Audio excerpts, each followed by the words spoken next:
excited about NHL players returning to international competition by way of the Four Nations face-off that will actually take place in the midst of this upcoming NHL season. The games will be split between Montreal and Boston, in which 4 different teams will play each other, and eventually there will be a champion crowned as well. USA, Canada, Finland, and Sweden are those 4 nations. And Team Canada has actually announced a while ago that they have 6 players already selected. To nobody's surprise, these are the 6 faces: Connor McDavid, Sidney Crosby, Nathan MacKinnon, Brayden Point, Brad Marchand, and Cale Makar. A lot still to be determined with the rest of the roster. And for more on that, we bring in NHL.com columnist Nick Katsanika. Nick, you just spoke with members of Team Canada's executive staff. So how excited are they for the first best-on-best international tournament since 2016? They're excited, and when you simply ask them what it means to you, their eyes light up. I mean, I think anytime you represent your country, you're excited to do that. Then when you consider this is the first best-on-best hockey tournament we'll have had in 8 years, I think that adds to it. Jim Nill, the associate GM, represented Canada at the 1980 Lake Placid Olympics. He knows what this is all about. And we were just chatting about the Paris Olympics. I mean, when you watch those events, gets your blood pumping a little bit, and excited to see hockey in that sort of environment. Nick, you would think, four clubs that are, just an abundance of hockey talent. To the untrained eye, it would seem like, hey, that's a rather easy selection process to go through until you actually sit down and embark on that process, picking a 23-man team.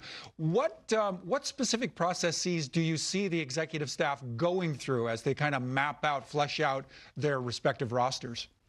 It's really hard. And like you said, we all think we could pick them, and maybe we could on paper. But these are all great players, and there's going to be some really difficult decisions for all 4 countries. I think all 4 countries will have a little bit of a different process. All 4 have announced their first 6. Canada next week, the management and coaches will meet as a group together in Edmonton. It'll be the first time that they can really sit down and talk about mock lineups and plan A and plan B and plan C. John Cooper will be the head coach.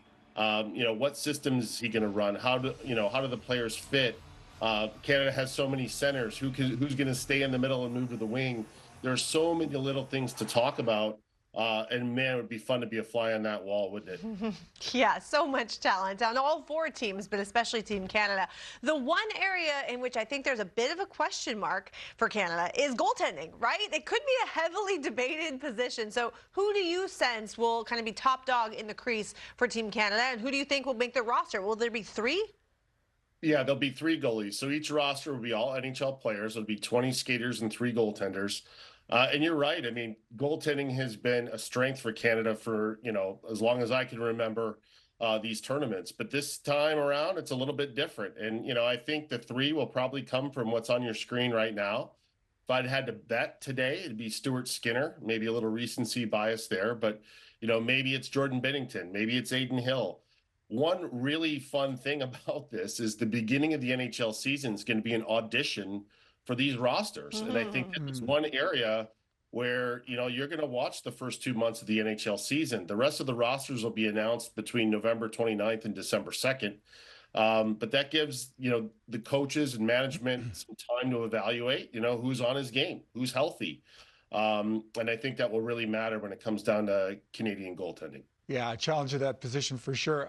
It's been since '96, Nick, since the U.S. has won a men's best-on-best international competition. How do you see the group faring in this year's tournament? United States can win, right? Woo! And I think they're going to come expecting to win. And let's start with goaltending, right? Who has the edge, Canada or the United States? You got Swayman, Hellebuck, Ottinger, Demko. It's going to be tough to leave one of those guys out. I think you look at the defense, you've got the reigning Norris winner, right? In Hughes. I think 1 or 2 of his brothers are going to be on the team. Look up front, you've already got, Eichel and Matthews. It's going to be a lot of fun. This is going to be a really talented, American squad. And I think that they're going to show up expecting to win this tournament. And you know what? The final's in Boston. So February 20th, circle your calendars, circle that date. If Team USA is in the final, that's going to be a rocking building. Well, we had Brock Faber on yesterday after he signed his extension, and I asked him about, if he's hoping he'll be in that mix. He said, of course, and he represented Team USA at the Olympics before he ended up playing in the NHL. So he's another name that could be interesting to see if he ends up making the final cut for Team USA. But thanks so much for your time.